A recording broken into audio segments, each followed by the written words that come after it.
The Dark Brotherhood is one of the most enigmatic organisations on Tamriel, but what is more mysterious still is their leader, the Night Mother. There is very little confirmed information regarding the head of the Brotherhood, but there are clues that point us in the direction of her true identity. The Night Mother, from what little confirmed information that we have, was a real Dunmeri woman who lived in and around the Second Era, and eventually died in a tomb in Breville, as can be witnessed in Oblivion. Furthermore, it said that she killed her own 5 children to please the Dread Father Sethos, which she actually conceived with Sethos as well, and this seems to be confirmed since there are 5 sets of little children's bones in her tomb. A popular theory is that the Night Mother is a champion and aspect of the Daedric Prince Mephala, perhaps unknowingly on the Night Mother's part. This theory arises from the fact that the Dark Brotherhood is essentially an offshoot of the Morag Tong, an ancient cult of assassins from Morrowind who worship Mephala as their leader and deity. The main difference between the Morag Tong and the Brotherhood is that the Morag Tong revolves around a basic principle: to avert mass bloodshed with calculated individual killings. In link with the theory, the Morag Tong happens to have used the term Night Mother long before the real Night Mother came to be. It was apparently a title for a certain ranked leader within the guild. In addition, it's also commonly thought that the Dark Brotherhood splintered from the Morag Tong in the Second Era, the same time as the Night Mother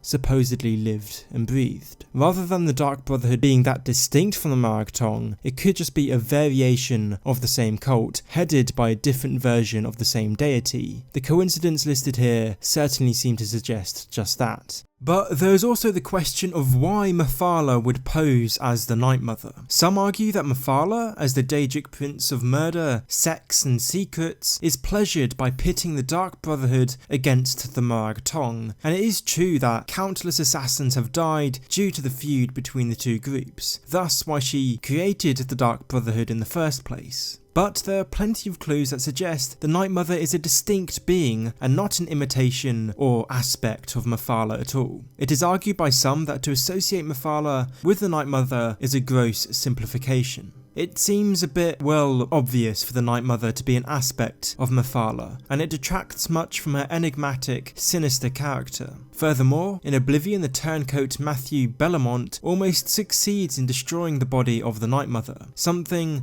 Mephala seemingly has no hand in stopping, and apparently no interest in whatsoever. This contradicts the notion that she's interested in preserving the Dark Brotherhood for her own nefarious needs. Without the Night Mother, the whole cult would collapse. This lack of interest suggests that the cult is not hers or was not inspired by her. Why would she let the Brotherhood be destroyed and then put effort into making a new cult? It seems rather illogical. Also, as a master of deception, you would have expected her to neutralise the threat of Matthew more efficiently than through orchestrating the hero of Kvatch to catch him at the last moment. Why take the risk? A more likely explanation for the whole link and feud between the Morag Tong and the Dark Brotherhood is that Mephala simply inspired the conflict between the two factions rather than actively creating the Dark Brotherhood. This would explain why she is apparently so disinterested in the Brotherhood's affairs. It is likely that the wife of Sethos was the woman who lived in the Second Era, who herself may have been the lucky old lady of Breville, who she apparently has a likeness to